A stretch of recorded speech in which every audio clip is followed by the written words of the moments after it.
Ada dikaitkan kita itu yang pengikut salaf itu Wahabi. Baik, iya. Gimana? Iya.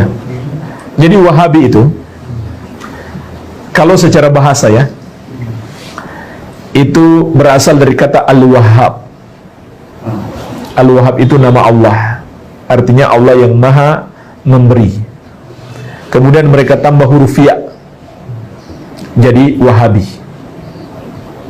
Sebenarnya kalau dari segi bahasa maknanya bagus, artinya pengikut Allah. Tapi yang mereka maksudkan bukan pengikut Allah, pengikut Muhammad bin Abdul Wahhab. Jadi secara bahasa pun sudah salah sebenarnya.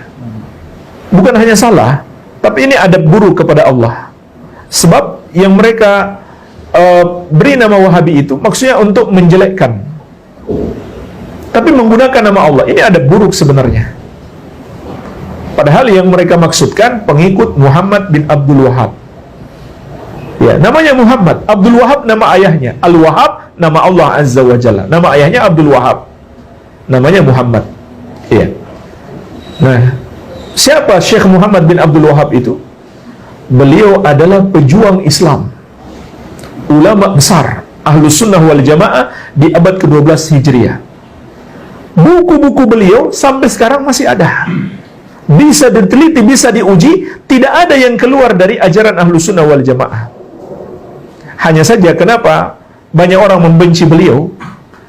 Karena beliau memberantas perbuatan syirik dan bid'ah. Itulah yang membuat orang-orang yang berbuat syirik dan berbuat bid'ah sangat benci kepada beliau. Itu sebabnya mereka menggelari pengikut beliau dengan Wahabi. Ya, karena di zaman itu di abad ke-12 Hijriah di Arab Saudi, syekh ini punya kekuatan besar, pengikutnya banyak. Termasuk didukung oleh pemerintah Arab Saudi. Nah, disitulah menyebabkan kebencian orang-orang yang berbuat syirik dan bid'ah. Karena mereka diberantas syirik dan bid'ahnya bukan hanya dengan lisan, tapi juga dengan kekuatan, dengan kebijakan pemerintah di masa tersebut. Iya. Jadi itu sebabnya mereka menamakan Wahabi. Dan intinya yang mereka namakan Wahabi, nggak ada ajaran baru. Semua ajaran bisa dibuktikan, bisa didiskusikan, bisa didialogkan. Tidak ada yang bertentangan dengan pemahaman sahabat. Tidak ada yang bertentangan dengan ajaran Islam. Iya. Nah, jemaah sekalian, sedikit saya tambahkan tentang dakwah Syekh Muhammad bin Abdul Wahhab ini. Beliau dan murid-muridnya termasuk yang menginspirasi perlawanan terhadap penjajah di dunia-dunia Islam, termasuk negeri kita Indonesia. Beliau termasuk berjasa besar dalam memberikan semangat perlawanan terhadap penjajah Belanda. Bacalah sejarah perjuangan tuanku Imam Bonjol. Bagaimana Imam Bonjol ini punya semangat jihad yang besar? Itu ditularkan dari guru-gurunya. Dan guru-gurunya ini belajar di Arab.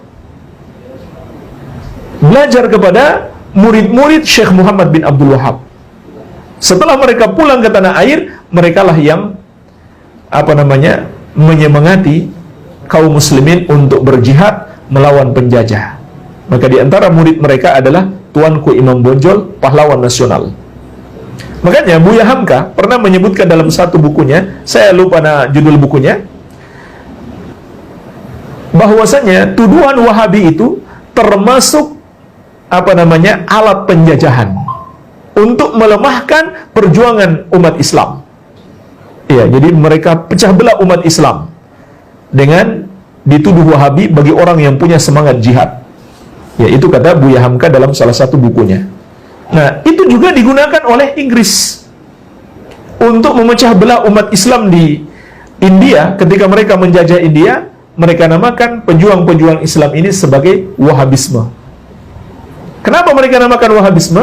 Karena yang paling semangat berjihad melawan mereka itu jamaah yang pulang dari haji. Setelah di Arab Saudi bersentuhan dengan dakwah Syekh Muhammad bin Abdul Wahhab, pulang-pulang mereka punya semangat jihad yang besar untuk melawan penjajah. Ya, makanya dalam catatan Profesor Mas'ud yang berasal dari India, pertama kali menamakan Wahabi ini adalah penjajah Inggris. Kemudian diikuti oleh sebagian kaum muslimin yang salah paham. Iya.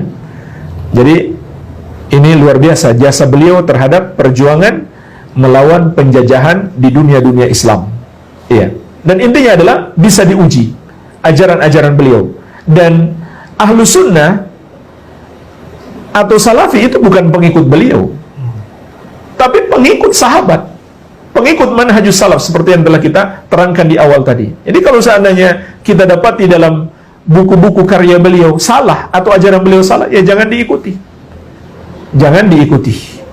Ya, jadi kita bukan pengikut Syekh Muhammad bin Abdul Wahab, tapi pengikut Rasulullah SAW dan para sahabat radhiyallahu anhum ajmain. Iya. Jadi ini tentang Wahabi, wallahu alam. Terakhir Ustaz, jadi kalau semisal ada mungkin bagaimana cara menyikapi atau dengan bijak Ustaz, semisal kita dikatakan Wahabi atau untuk ikut kajian Wahabi ya, dan lain sebagainya, menyikapinya secara bijak bagaimana Ustaz? Atau mungkin mendakwahi orang-orang yang sering katakan kita Wahabi gitu Ustaz? Iya, ya santai saja, ya, dan jelaskan bahwa setiap amalan itu harus terpenuhi padanya dua syarat. Setiap kita mau beramal, yang pertama ikhlas karena Allah semata-mata. Yang kedua mengikuti petunjuk Rasulullah Sallallahu Alaihi Wasallam. Jadi jelaskan kepada mereka yang kita lakukan ini hanyalah berusaha mengikuti petunjuk Nabi Sallallahu Alaihi Wasallam.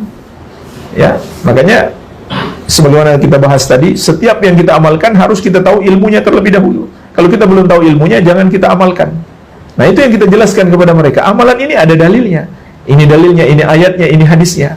Kemudian kenapa kami tidak mengikuti amalan-amalan kalian? Karena kami belum tahu dalilnya. Ya, itu saja paling dijelaskan. Ini bukan ajaran baru.